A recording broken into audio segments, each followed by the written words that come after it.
Hello, we are going to continue talking about how British actions inspired the American Revolution. So this is where we left our last video, so we're going to pick up here.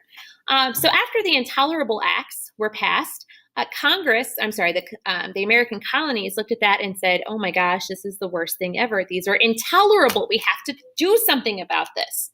So they have a meeting of the First Continental Congress. Now, this group was basically representatives from some of the different colonies. They got together and they're like, you know what, we've got to do something about these intolerable acts that Great Britain has passed. So they decide to pass an embargo against all British goods, okay? And an embargo is a prohibition of trade, okay? So the goal of this was to kind of hit Great Britain where it hurts, right, in the money, okay? And they say, you know what, we're not going to trade with you anymore. Well, like we said in the last video, the colonies were Great Britain's cash cow, okay? Great Britain was also the colony's chief economic partner, okay? So by passing this embargo, it's really hurting both sides. Then we see the first battle of the Revolutionary War, the Battle of Lexington and Concord, was fought on April 19th, 1775. And if you're Great Britain, you don't even see this like as an actual battle. You see this as a police action. You see this as some colonists who were rebelling, who were getting a little rowdy, and you sent the troops in to kind of quiet them down, okay?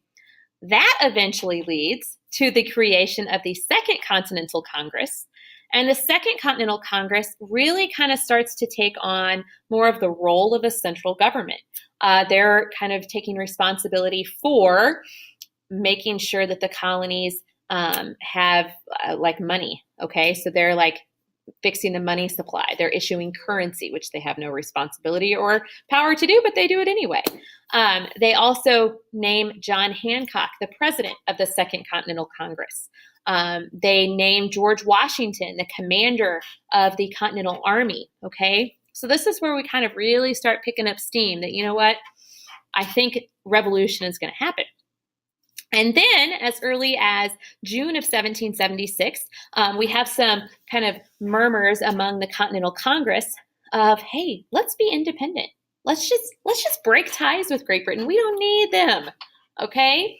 So Richard Henry Lee, who was a delegate from Virginia, he proposes this resolution in 1776 that, you know what, I think we should be free. We should be free from Great Britain. We should govern ourselves. July 2nd, 1776, the delegates actually start to vote for independence, and they say, you know what, it's going to happen. July 4th, 1776, the delegates are signing the Declaration of Independence, and of course, that's where we get our Independence Day. And you guys have already done the discussion board on Schoology dealing with the Declaration of Independence. So keep in mind that specifically the list of grievances, that last part, or that middle part, I guess I should say, of the Declaration, that is Thomas Jefferson and the men who helped him draft it saying, look, King George, these are all of the things that you're doing wrong. These are our grievances or our complaints against you, okay? And then we know what happens next. We fight the Revolutionary War, we win, and then we have to set up a government. And we will talk about that on the next video. If you have any questions, let me know.